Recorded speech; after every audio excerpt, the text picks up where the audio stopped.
Well, I know y'all are excited after that, Senator. So hello, everybody. Hello. My name is Marissa Evans. I'm the Health and Human Services reporter with the Texas Tribune. And thank you so much again for coming to our symposium. This next one is on the fight for women's health. We know that this is a constant issue in Texas with our legislature, at the federal level too. So we're really excited to talk to a very esteemed group of panelists about what's next in the fight for women's health in Texas. So I'll just get started. To my left, we have Daffodil Baez, a clinical practice manager for the Department of Surgery at University of Texas Southwestern Medical Center. Ms. Baez is an active member of the American College of Healthcare Executives and is involved with several nonprofit organizations focused on education and community health. Marsha Jones is co-founder and executive director of the Afiya Center, which focuses on reproductive health access for Black women. She's a member of the Texas Equal Access Fund Board of Directors and serves on several national boards.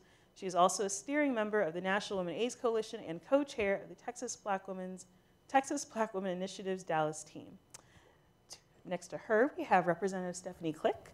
She has represented House District 91 since 2013. She's a member of the House Human Services and Public Health Committees. She's a registered nurse and works as a case manager and health consultant for long-term care facilities and legal firms.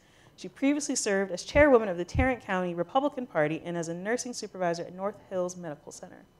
And then at the very end, we have Dr. Janet Realini, president and founder of Healthy Futures of Texas, a nonprofit organization dedicated to reducing teen and unplanned pregnancy.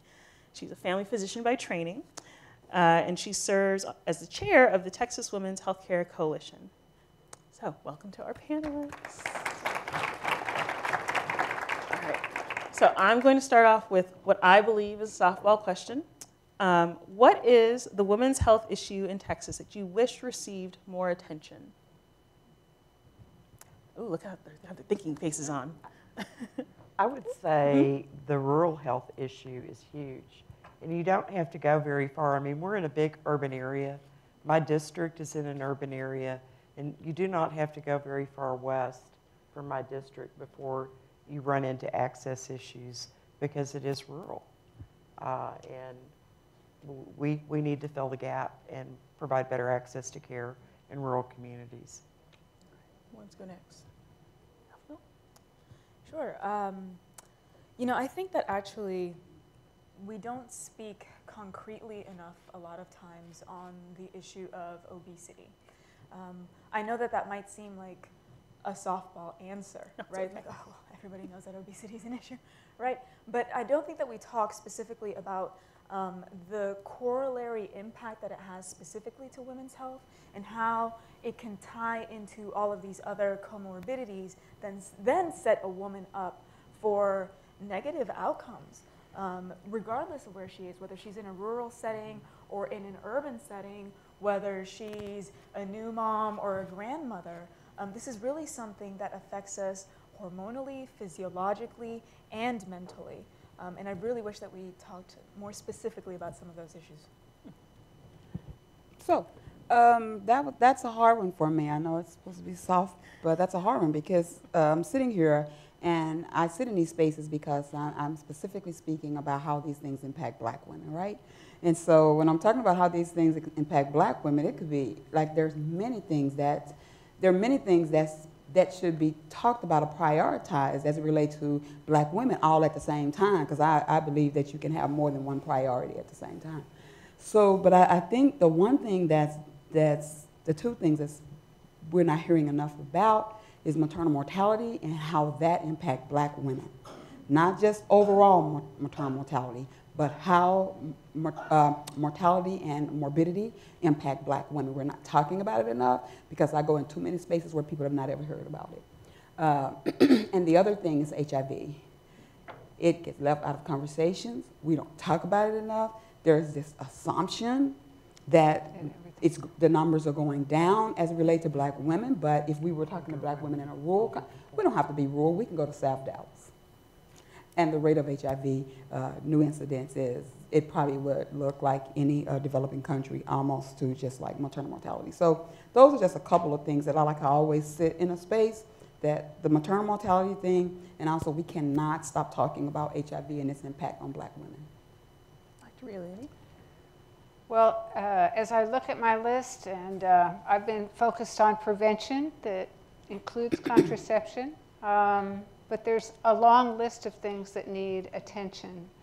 But I think the thing I'd like to mention is the importance of basic primary care. Most health systems that are functioning well and helping to keep people healthy, as well as to understand all that they need and treat them like individuals rather than just number 25. They're based on primary care and access to someone who knows you and a team that is around them that will help take care of you and your needs. And I think we've really missed the boat there in our country. I think family doctors are an important part of that solution. Okay, so we have obesity, maternal mortality, rural health care, primary care. So for everybody on this panel, are these things that can be fixed with more legislation or more awareness among patients? Okay, Who wants to so go first? Don't answer all at once. yes. So as healthcare providers, one of the challenges that we're often faced with is the fact that regardless of what the political atmosphere might be at the moment, you still have to abide by the rules that are currently in place. And so we have this increasingly important debate, I believe, on how much responsibility is laid on the provider and how much responsibility is the patient's responsibility. How engaged are they? And so the question is, well, can this be fixed with more legislation, or does there need to be, more advocacy? I actually think that there does need to be more education in terms of what can you do to help yourself. Because there are many of these things that, regardless of what might be going on in the outside structure, you can choose to lift your voice, you can choose to be empowered within the resources that are available to you, and you can have an impact on things that are within your own scope of control. Yeah, and I think it's both. So I believe that awareness drives legislation. So if people are more aware of what's going on, then they're more likely going to reach out to people who are representing them to make sure that there's policies that's going to be put in place that's going to address these. But I do agree with you on the fact that the education piece, the awareness piece, but you really can't do a really good job around doing the kind of education that you need to educate if there's not legislation that's put in forth to make sure that there's, or policies that's put in forth to make sure that there's dollars to equip people to go into the communities and do the education. We can't just say volunteers, but if you can volunteer and go out there and educate people, but if you don't know what you're talking about, you're doing more harm than you are good. So it's both. You can't have one without the other. People have to be made aware of what's going on so that they know that there's an issue, so that they can contact people who can put policies in place that can help us to see a change in that. And then we can't, and this is last, we can't just assume, like sometimes the thing around putting the onus of the people who need it the most is not the thing sometimes that we have to do, because the people who are most marginalized have the least amount of education or the least amount of awareness. If all of my life, everybody I know is fat, and everybody I know and all the people that I know seem to be looking all right being fat, then you saying, because I know fat is what I'm going to say, obese is probably the nice word to say. But if you saying that obese or fat is the thing that's going to be bad for me, well, if my grandmother was fat and her mother was fat and all my aunties were fat and everybody lived till they were 85, well, then fat is not an issue for me. We have to find another way. So that's my normal. So we have to find a way to give culturally competent information, and we have to speak to people. We have to talk to people in a way that, not talking down, but having conversations with people where you're talking to them in a way that's normal for them to get it. But it takes all of it. It takes all of it, but we can't, it's just like kind of like blaming oppressed people for being oppressed. Okay. So. Okay. Represented. I would say that there are a lot of things legislatively that we can do, particularly regarding access to care. Last session, I filed a bill that would have given full practice authority to advanced practice nurses. A few months ago, I went out to West Texas and toured some of the nurse-run clinics out there. Some of those individuals were 45 minutes away from the nearest other providers. We've got 35 counties that do not have a single physician. We have 147 counties that have no OBGYN. Nurse practitioners are well trained to stand in the gap where there are areas that folks are having trouble accessing to care. That's one of the things that we can do going forward to improve the health care of Texans and access to care. Interesting. So I too think, like Marsha said, that it's a combination of things. I think that compared to when I was in medical school or residency, patients, women, people have much more information at their fingertips. There's some bad information too, so you need some understanding of how to find the information. But I just think that legislation is really needed. The policies are really needed to improve access to care. Now our group, our Women's Healthcare Coalitions, focuses on just the preventive piece, the Healthy Texas Women and the family planning programs, things that offer preventive care. But that's a small slice financially and in terms of all the things that people need if they're sick in particular. And access to care is just huge. Yeah. Texas has a higher percentage of uninsured women, and the highest of any state, and the highest number of uninsured women of any state, and men too, and kids too. So even though there's been some recent dents, it looks like we may be going backwards right now. And how do we get to a place where just having access to care, being covered, and having a place to go, a way to get there is possible for everybody in our society? I think that's huge. Right now, I think we have a big distance to go from where we are now to where we need to be. But I think that that policy changes really are huge in that. Okay, so the words I've heard already several times is preventive care, access to care. So Dr. Realini, when you're talking about preventive care and the importance of it for women, what does that look like? What exactly are the services that need to be provided for preventive care? Well, I think women have been connected to preventive care much more so than men because of our fertility and because we know about pap smears being important in terms of cervical cancer prevention and so forth. So we have this system that has developed since 1969, 1970 to supply women with birth control, but also with the screenings they need to detect cancer early, to detect precancers, to see if they have problems with depression or violence in the home, to see what other issues they have. Do they have substance issues? Are they addicted to nicotine? Are they having issues of a number of different things, depression, anxiety?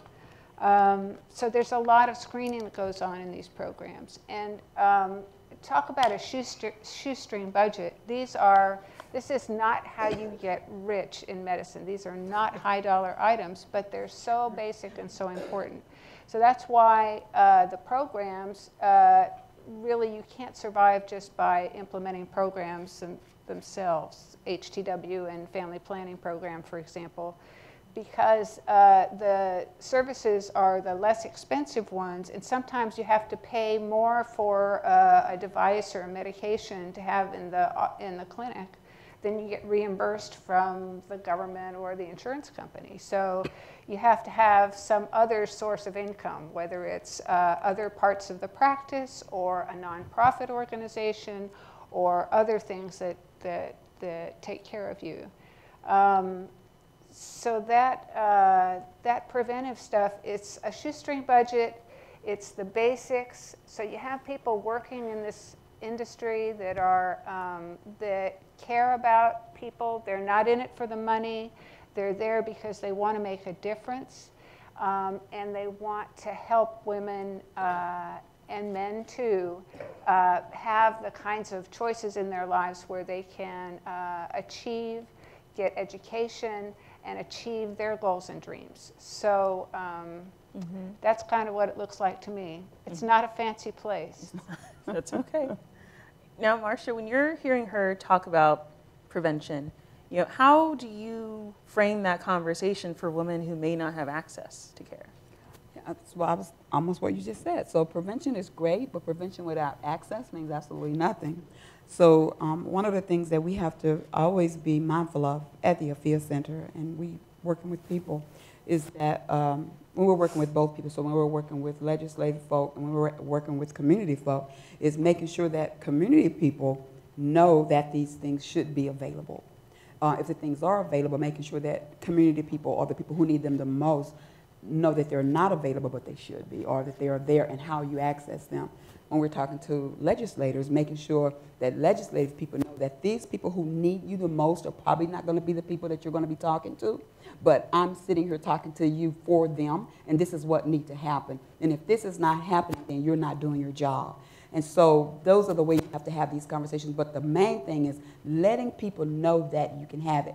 I had an interesting thing that happened about 6 years ago when I was taking a group of women living with HIV, and we were going to do legislative visits. We was getting ready to do visits. And so one of the ladies said to me, she said, we had gotten to Austin, we were there, we're getting ready to give people their packages. And she said, we're not going to be able to go to see my legislator. And I said, why? She said, because I didn't call to schedule an appointment. I said, honey, you don't need to schedule an appointment. This is your house. This is your house. You may not speak to him, but you can go into this office. It's yours and go. That changed her whole life because she didn't know that she had access to her legislator, the person that she voted for. She didn't know she had access. So she said, what does that have to do with prevention? It has everything to do with prevention. Prevention means absolutely nothing when people don't have access to get to the thing that you're preventing them from. So that's why it means that. And so it's important that legislators know that there are people out here that don't even know. I mean, when I'm talking today, I'm not talking about the black women who have access. I'm not even talking about the black women like me. I'm talking about the black woman I used to be, that didn't know. So yeah, we have access, we have all of that. But we also know having access don't change a lot. Because if that be the case, then Serena would not have almost died having her baby. She could have wrote a check for having the baby. She didn't even have to have insurance. So just having the access don't mean everything, but it means something. So prevention without knowledge, without awareness, means absolutely nothing. Giving people a condom to keep from getting pregnant or to keep from getting HIV means absolutely nothing when she's hungry or don't even know how to use it. So that's all I'm saying. The prevention is great. We got to have prevention. We have to have the legislation to make sure that prevention of that stuff happens. But if people don't have access, the affordable health care don't mean anything if I don't have access to a doctor. If there are no doctors in my community that will even take the plan that I have, it means absolutely nothing. Representative, what goes through your mind when you hear advocates like Marsha saying that there are women who don't know that they have access to people like you? What are you thinking right now? There are a lot of folks that do not understand that they could pick up the phone, go into an office of a legislator, and get help.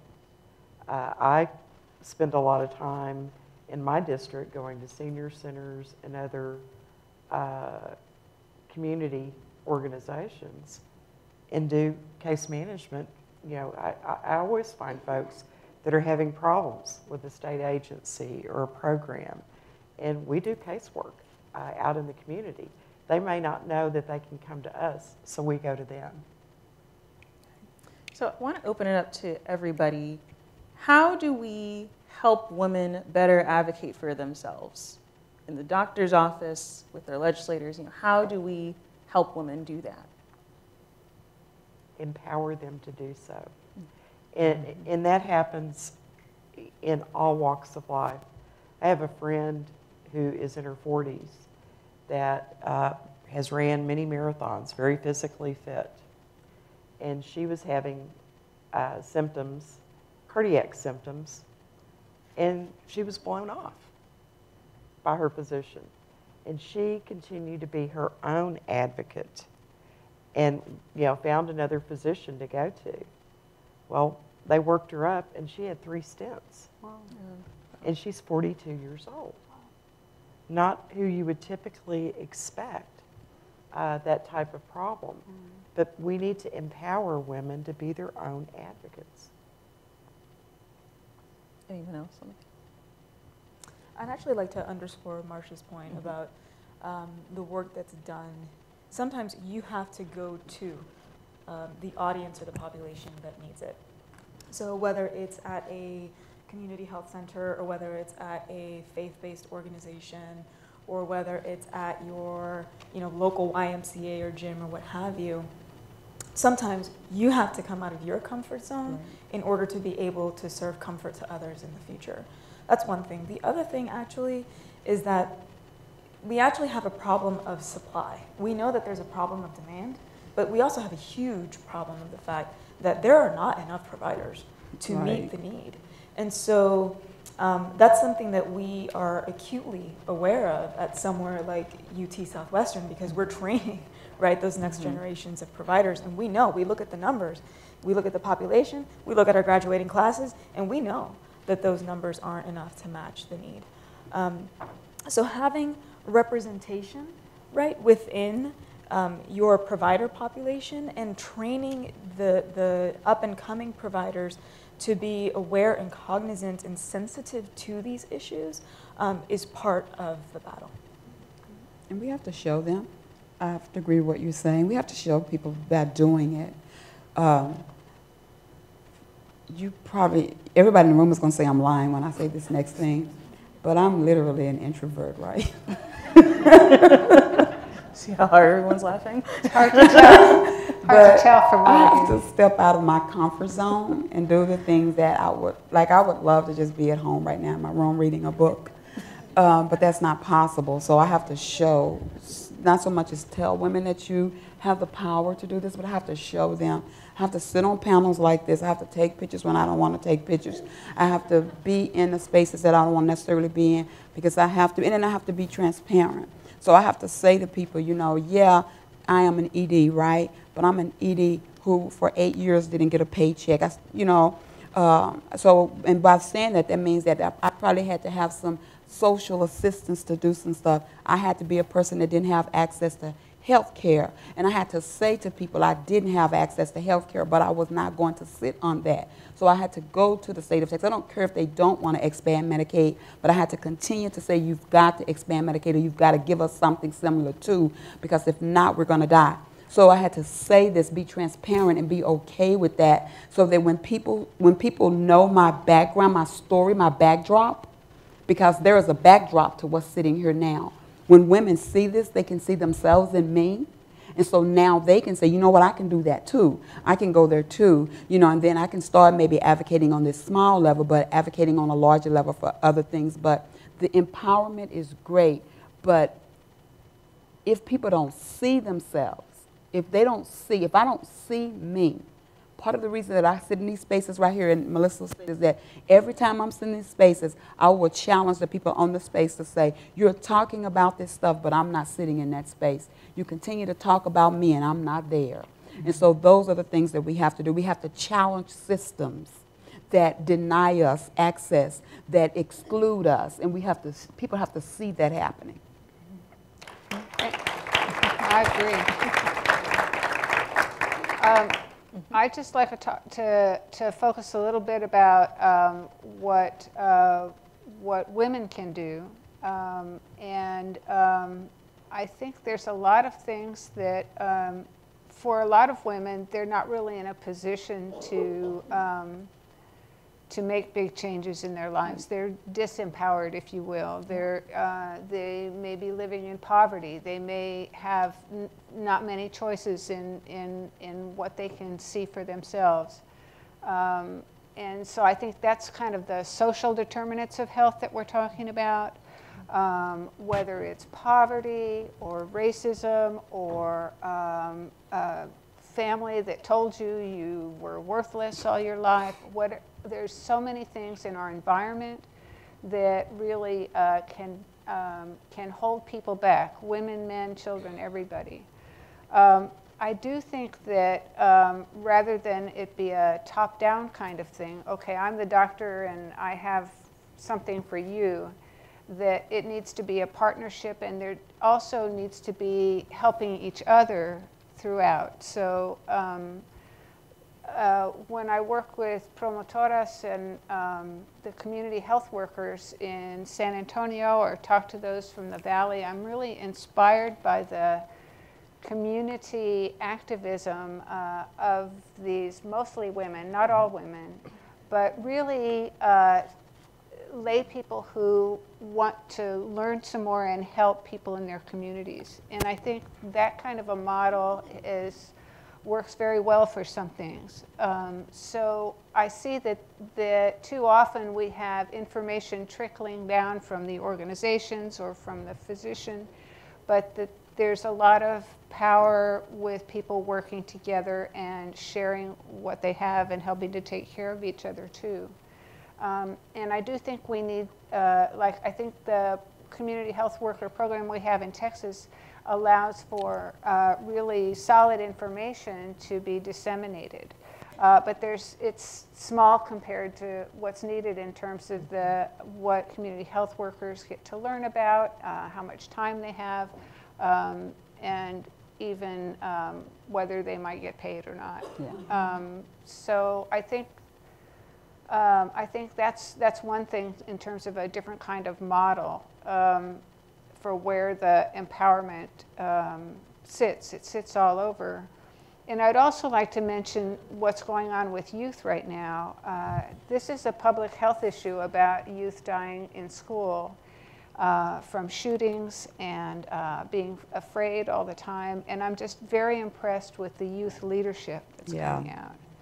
One of the things that Healthy Futures has is a group of youth advocates who learn about issues and help to educate their friends and help to testify at hearings and at school board meetings and things like that. But I'm just so inspired in the last couple of weeks by the youth, and I really would like to see us support them and help to develop even more youth leadership. I'm just really inspired by them and very hopeful. Yep. Great. So everyone has touched on the need for more providers in Texas. And so Daffodil, when we spoke a couple days ago, you talked about how a common misconception about UT Southwestern is that people think you guys only provide care on campus. So can you talk about what is your university doing to work with the community to bring more access to care? Sure. So we're doing, there's all kinds of different initiatives and collaboratives, but a few things to highlight.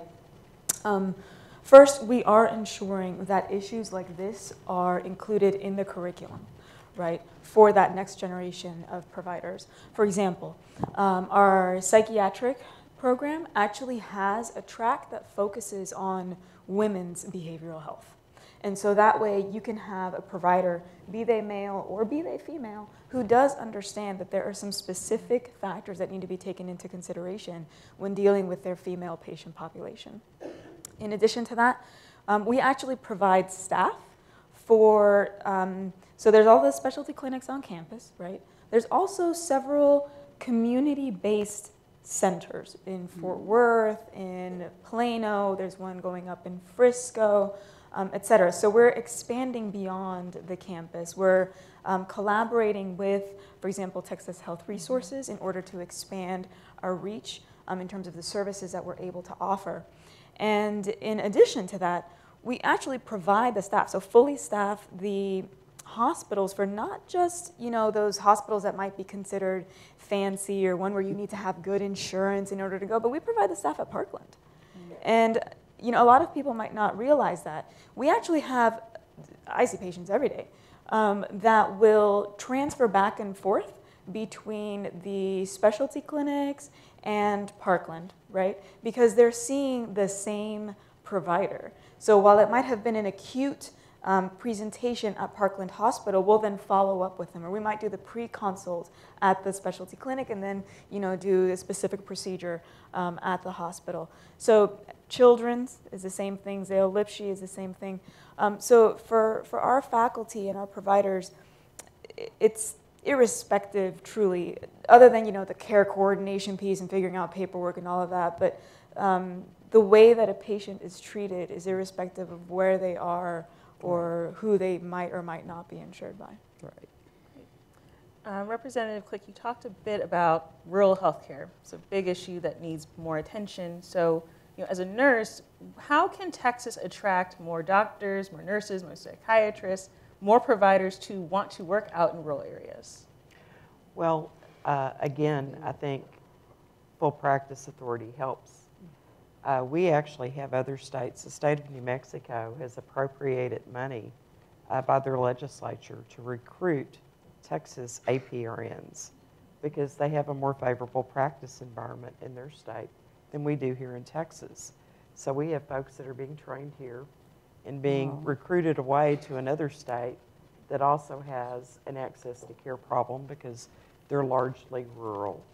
But in addition to our rural areas, we have medically underserved populations, even in urban communities. Right. That's true. And APRNs are well positioned and well trained to help stand in the gap in those communities as well.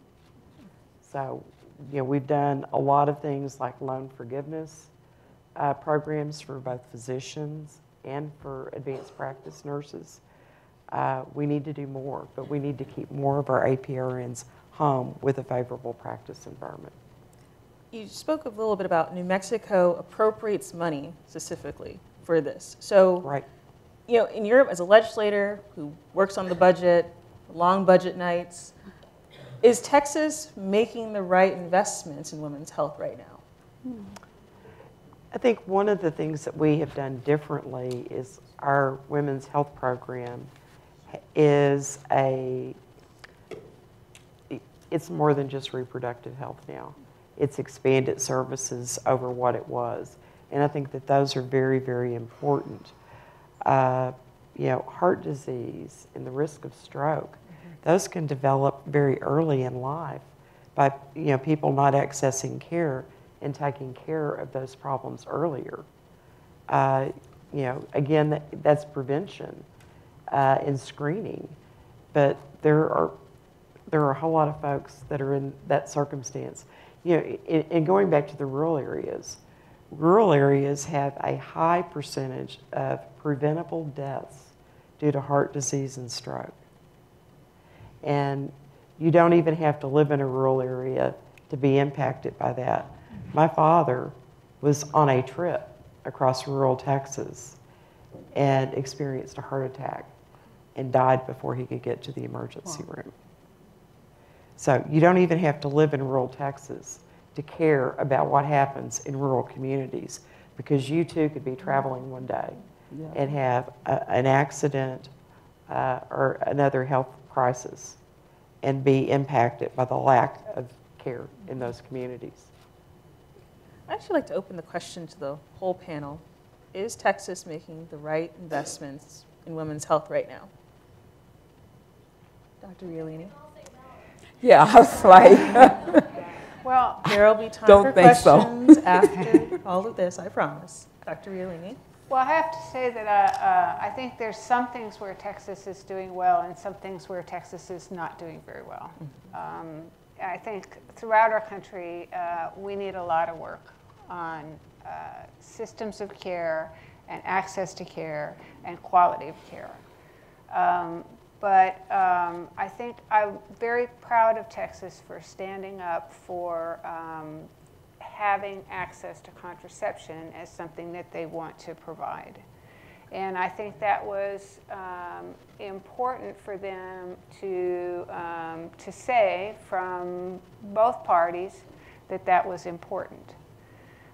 In terms of how well the safety net system has been reconstituted, I think, you know, we've decided that some providers are not eligible to work in that environment, and they've been large volume, very efficient providers in the past. And really, so far, our data indicates that we're not back to where we started yet. We've not recovered in terms of the basic preventive care and contraception that we're offering women in Texas. And the population has continued to go up. So in 2014 was the last count. We've got 1.8 million women, and we're only serving somewhere around 200 and something thousand. We used to serve maybe a quarter, a third, or more higher number than that before 2011. So nice going, Texas, for having the Healthy Texas Women's program that is designed to help women stay healthy. But it's not enough yet. I think we need a lot of work in terms of making the providers really, that provider network, have capacity and high quality access, and to have better connections to the other safety net providers for women who need them. I also think the family planning program is really, really important because you don't have to be a citizen to be in that program, and there's a lot of women in our communities who need that access if they're going to have healthy babies and keep our costs down in terms of covering their emergencies in the future. But we want to have them be healthy too, so that our communities are healthy in the future.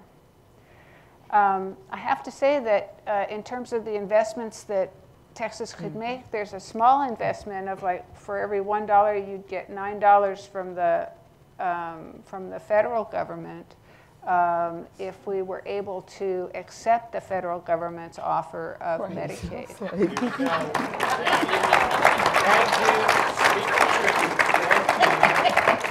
Well, I know that's very sensitive because it's been tagged to political things, but really I think now with it's not a democratic federal government anymore, and I think Texas should I hope they can re-examine that, because that would really do a lot to help. I'm very concerned about the programs. I'm glad they reauthorized and refunded CHIP. I think that's a very important thing at the federal level. But I'm very concerned that if Medicaid gets made into a block grant, that it will not only not be fixed, but it'll need more fixing, because the amount of dollars would be less, and the effectiveness, the care that would be provided would be less. So I have those concerns. And that said, I'm not speaking for the Women's Healthcare Coalition on that. I'm speaking for myself as a family doctor, because I can't imagine being sick and not having a connection, not having the wherewithal to get taken care of. I think that'd just be really, really hard. Quick follow-up for Representative Klick. You're hearing her talk about Medicaid expansion. Have you budged any bit on Medicaid expansion? Are you open to it? No. Last summer, I met with a bunch of New Mexico legislators, and they did expand Medicaid in their state. But it is also causing a huge budget crunch in their state as well. Wow. And they're having to cut in other areas. Okay. Wow. So I think that there are smart strategies. What strategies would that look like for you? Like, in order for Texas to expand Medicaid, in your most ideal world, what would Medicaid expansion look like in Texas? I think one of the ways that some states have done it is through access or premium support for low-income individuals. But other states that have expanded have also cut services to people like seniors in nursing homes, folks with intellectual and developmental disabilities. because of cost overruns. And those are very vulnerable populations to expand to able-bodied working single adults. So with the changes being proposed, that's one of my last follow-up, I'll try, I'm sorry. With the changes being proposed at the federal level, though, with the idea of a block grant, are you worried right now about the potential changes the Trump administration wants to make to Medicaid? I think block grants can be done in a way that it is beneficial. Okay. It depends on what the details are. Okay. I think that you look at outcomes on Medicaid, there are terrible outcomes. And perhaps an option would be premium support for private insurance coverage. Okay, all right. Marsha, you look like you're about to burst, so, No, just talk me through. Talk to me. What are you thinking right now? I just needed to say one thing, and Okay. Texas have not done a good job with health care with women. Because it's not a good job when you get to pick and choose what you're going to pay for and what you're not going to pay for, when we don't include women's entire experience in how we're going to pay for services. And we need to expand Medicaid, period. That's just the bottom line. We need to expand Medicaid in this city, in this state, and to keep sitting at the table talking about the loss that's going to come from not expanding Medicaid. Do not override the loss of lives when we don't expand Medicaid. We know block grants are not going to work. We know there's no way in an ideal world, we're now living in a world where we're not, I don't know what we call this information that we're getting right now, but it's definitely not real information. I started to wear a t-shirt that said that, and I said I wouldn't do that today, but I would be good today. But block grants are not going to work. If we do not expand Medicaid, what's going to happen after the after effect of not expanding Medicaid, I don't even think we're going to be able to come back from. And if we just tell the truth and talk about why we really don't want to expand Medicaid, then we could really get somewhere. Because it's not about saving dollars, because we would get dollars. It's about the fact that it is about who wrote it, who presented it, who gave this to us as a plan. It is political. We have made women's bodies and lives. We have politicized women's bodies and lives, and we won't tell the truth and say that. And because of that, we are where we are. So I will never be sold on block grants, and I will never be sold on why we will not expand Medicaid in this city. In this state, I mean, I'm sorry. Okay, so Representative Klick, can you respond to that? Again, legislators on both sides of the aisle in New Mexico are concerned about budget overruns when they expand it. Let her finish, y'all. Yes, let her finish. Okay, go ahead. And, again, other states have cut services to some of our most vulnerable citizens in favor of covering single adults that are able-bodied. So just for people in the room who may not know, when you say able-bodied, what is able-bodied? Able-bodied. Able-bodied are able to go out and work. Are you supportive of the work requirements being proposed by the Trump administration? I think that there are some populations that would be great. I think when you look at the population that I work a great deal with are those with intellectual and developmental disabilities. Many of those folks are also very underemployed. And with some other structure, those folks too could be out in the workforce. Not all, but some. Okay, will be 5 more minutes. And you guys can ask all the questions you want, I promise.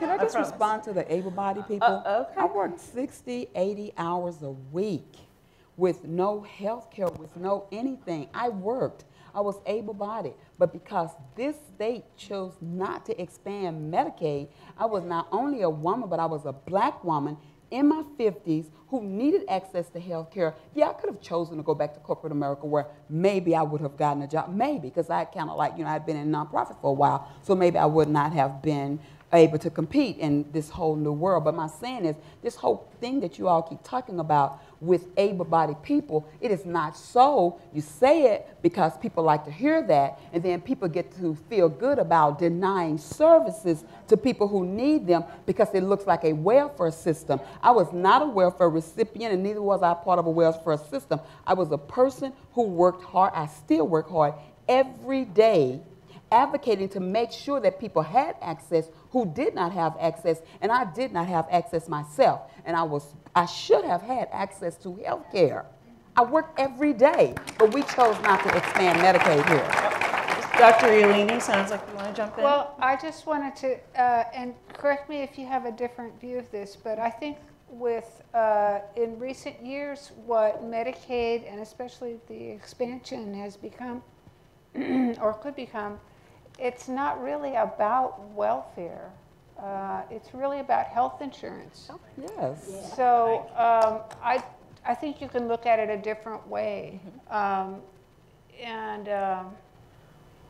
And I think people who can pay into it should, in terms of like premiums and so forth. I think that I would support that. Although the poverty levels and where you are and whether that's possible, I think we need to be realistic about that with what people are earning and so forth. We have okay, Daffodil, real quick, and then we'll jump into Q&A. So as a public employee, I'm not allowed just do that. Right. But I will, here's what I see. We see some really good things, right? Like the legislation that just passed in support of telemedicine. That's actually really encouraging to see. Yeah. Over 80% of the US population accesses health information via a mobile device, be it their cell phones or their computers, okay? And so that is the way of the future. Rural healthcare, that is an easy, clear win on how you can open up some access to care at least, because you don't need a doctor to be within arm's reach from you, or a nurse practitioner to be within arm's reach to you in order to guide you, okay? And to provide some counseling and some consults when you need it. On the other hand, I think we're being, and we have been, and this is not just in Texas, but nationally as well, we are myopic right now when it comes to making our healthcare decisions. And we need to get past talking about health as if it's only going to end at the next, election cycle, okay? We have the highest rate of teenage pregnancy and the highest rate of teenage repregnancy. Yeah. And that means that not only is that girl's life impacted within those first 3 years, okay? It's impacted for the rest of her life. That means that her income is impacted. That means the state's tax base is impacted. So it's an entire generation. We're talking about our future here. It's not just the next 4 years or the next 8 years. It's the next decade, 2 decades, 3 decades. It's a generation. And that's how we need to talk about it. All right. We're going to open it to Q&A. Jesus be a shield. We're going to open for Q&A. Keep in mind, though, no speeches, no monologues, no campaign speeches. Just get right to the question. We want to get as many people as possible. Yes, ma'am. This goes back to the other symposium where we talked about able-bodied people who can't access health care because they're making minimum wage or barely above minimum wage. So I assert that there are a lot of able-bodied people who are working who can't access health care because they don't make enough money. So I would like for Representative Klick to respond to that, since she seems to think that able-bodied people working is the solution to access to health care. I assert that that's not accurate. Representative? Yeah, there are some resources in communities that are lower cost clinics that folks like that can access. You know, in my earlier years, I went many years without insurance and paid to go and see a doctor in an office. A lot of people do. But when you are going to cut care to a very vulnerable population, seniors in nursing homes, folks that have intellectual and developmental disabilities that are not able to live independently in order to cover able-bodied working adults, that's a problem. Okay.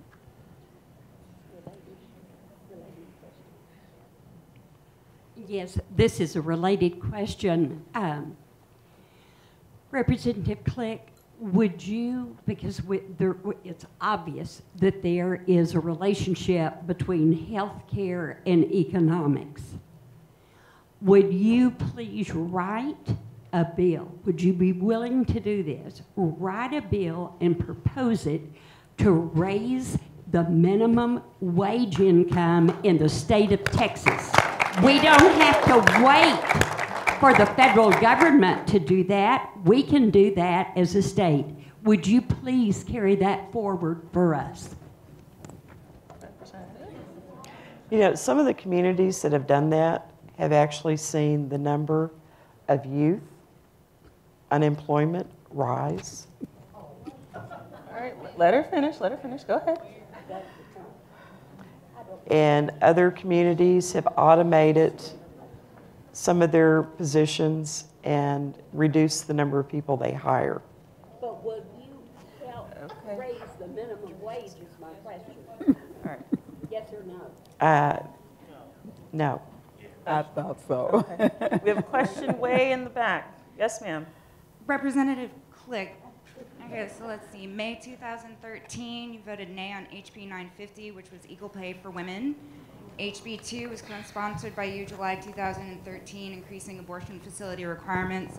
Half of the things you co-sponsored or voted for last year, just less than a year ago, had to do with access to women's health care, including a vote for nay on vaccinations for foster children and co-sponsoring a bill for a premium increase for non-emergency abortions. So as far as I can tell, your whole history has made it more and more difficult for women to access health care. So I want to know how you can sit here today and make some sort of argument that your history doesn't speak for itself. You know, on the children in foster care, that was improving their access to care, because many of them currently were not being examined by a physician for over 30 days. Mm-hmm. This would have put in place a system of triaging the ones that are most in need of being seen within 3 days. So that does improve access to care. Jessica, where are you? Hold on, Jessica. Yes, ma'am. Representative Klick, great job in trying to provide access to rural communities. Do you think it would be easier for us just to reinstate Planned Parenthood in these communities? You know, in rural communities, that has not been an area that they've had a large footprint. Folks in rural communities also need primary care, complete primary care. That's correct. Mm-hmm. That's correct on the, but do they provide prenatal services? Do they do? Yes, they do. Okay. Okay. All right. Okay. We have the next question. Well, I was unaware that they did labor and delivery. Hi, I'm a college student and I work over the summers and on breaks in the food service industry. And I have colleagues who work multiple jobs in the food service industry, work 80 hours a week. And I have a colleague who this summer broke her foot and worked 70 hours standing on a broken foot because she could not get to see a doctor. What would you tell my friend Jessica? What would you tell her in this situation? She's an able-bodied worker and she had to stand on a broken foot for 70 hours. What I would say to her is I would try to help her find a place where she could access care. Okay. Just to mention, yes, in San Antonio, we're blessed to have 2 federally qualified health centers and the university health system. So for larger communities, there tend to be more resources for uninsured folks. Mm-hmm. But I agree that in the rural area, that's often a problem. Yes, sir. Yeah, thank you very much. 3.9% unemployment in the state, pretty good, right? We're the largest exporter in the United States, and the legislature spent so much time on these bathroom bills this last year. They did not focus on women's health. They did not focus on health care. How can you get this legislature, the majority of them being Republicans, to listen and pass bills that are actually going to do something for us instead of sitting around and passing things that dog whistle to their constituents so Greg Abbott and Dan Patrick can get elected this year? How can you do that? What I would say is everybody in this room needs to have a conversation with their respective legislator and share with them what your priorities are. We talked to them, blue in the face. It will not matter. They don't listen. Okay. Okay. Jessica, first next. Yep. Yes, ma'am. Hi, this question is for Representative Klick. Do you feel that the amount of money that you take from medical companies influences your decisions when it comes to healthcare debates?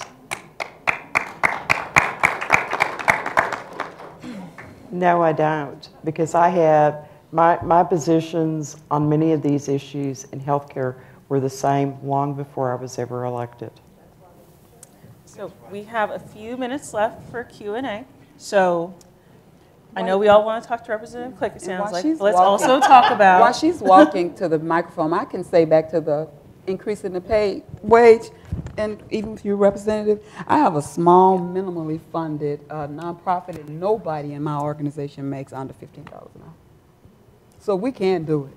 So if I can do it in this small organization that only get about 60% of what my budget should be, and I pay that kind of money. I pay because I know what it means to go to work, and I also pay towards my employees' health care. I also do that. So if I can do that, this little small organization in Oak Cliff, I know what the state of Texas can do. All right. This is going to be our last question. Unfortunately, I got the sign, so make it good. Make it for everybody, please, if you can. Okay, Representative. Okay, I would like to know It's primary. if you believe that guns are a right, but health care is not. Health care for all, is it a right or is it a privilege? Oh, the resource. And is it owning a gun a right or a privilege? What's your priority there? Yeah, I think that if you look at our Constitution, the one is mentioned, but the other is not. But whether or not it's a right, all as right, a basic come human... on now, let her finish. Yes, let her finish. Excuse me? Okay. As a basic human being, I believe that you're entitled to care and attention. Okay. We have a system in our country where if someone is in an emergency situation, they can get care. They have access to care in an emergency facility. Yeah. That's not going to happen today, y'all. All right. All right. Emergency rooms cost us so much. Okay, I absolutely all right. agree. We actually found out we can do one more question. So we're going to... Hi, sorry. My name is Alyssa, and I'm from Cristo Rey, Dallas. It's a local nonprofit.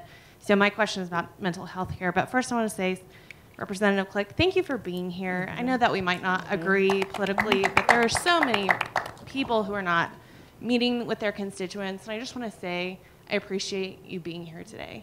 But my question is for the whole panel. I work for a nonprofit for kids in Pleasant Grove, which is southeast Dallas.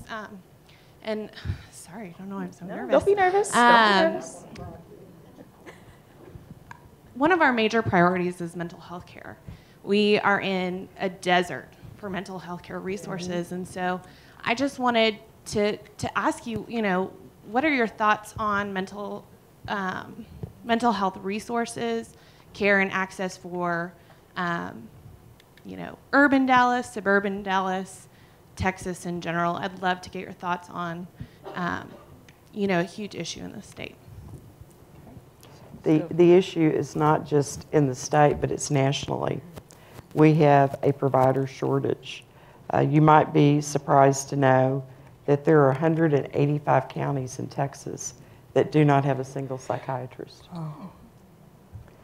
Many of those that are out practicing now do not take any insurance of any kind. It's cash only because they don't want the hassle. So we have done things legislatively to incentivize funding for physician extenders to fill the gap in that area. But there's more that we need to do. There's a huge shortage of mental health providers. And you don't have to be in a rural area. That's right here. Okay. You said you wanted the whole panel. Yeah, the whole panel, okay. Whole panel this time. Yeah. Well, I think we've made some steps forward in terms of parity for mental health issues, as if they're not physical health issues. Right. But I think that's something that everyone should have access to as well, is that kind of care as well. Absolutely agree with both of those comments. Here's the thing. First, it's not, they shouldn't be separate, right? Right. The status of behavioral health for a patient or an individual, any individual, will significantly impact their physical status. 80% of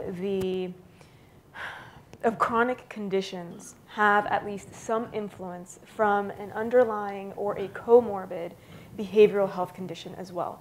What that means is that your diabetic patient who might just be under the naughty list because they're being non-compliant with their diabetic regimen might be non-compliant as a result of dealing with XYZ, right? Call it depression, anxiety, substance abuse disorder, schizophrenia, it doesn't matter. The point is that you see the physical outcome, but the root cause is a behavioral issue. And so we need to stop separating it. It needs to be brought together. But it's not just at the providers area. I mean, we need our insurance companies to come to the table. Right now, the contracts are completely different contracts. They're completely different billing codes. The compliance rules are completely different. And in order to marry that, it takes a lot of hard work. I know because I've done it. It can be done. Other states and even other certain providers here in Texas are working on this. But it has to be a joint effort between those who are in the physical world currently and believe that it's separate and those who are on the behavioral health side. But yes, we can absolutely do that. And it will have a huge impact when you do. I'm not a physician in any shape, form, or fashion, don't play one. As it relates to the mental health issue, first of all, there's going to be some culture shifting, changing in how we see mental health in different communities and different cultures among people. So we got to do that. But secondly, we got to make sure, I don't want to, everybody have already said it, that mental health should be, you should get it, should not just be a privilege, should not just be for people who are privileged and have access to all kinds of services. But secondly, we have to acknowledge the fact that the criminal justice system is fed off of mental illness. And so, if we're not prepared to talk about the criminal justice and industrialized complex and how that play and how mental illness play into that and how it turn over dollars and dollars and dollars for people who are getting dollars and dollars and dollars off of people's mental illness, then we're not. So we're going to still be in South Dallas, East Dallas, and all these people sending folk to jail who need to be getting mental health. So that's just the act of this talking. All right. It's about to be lunch. I know I need lunch after all of this.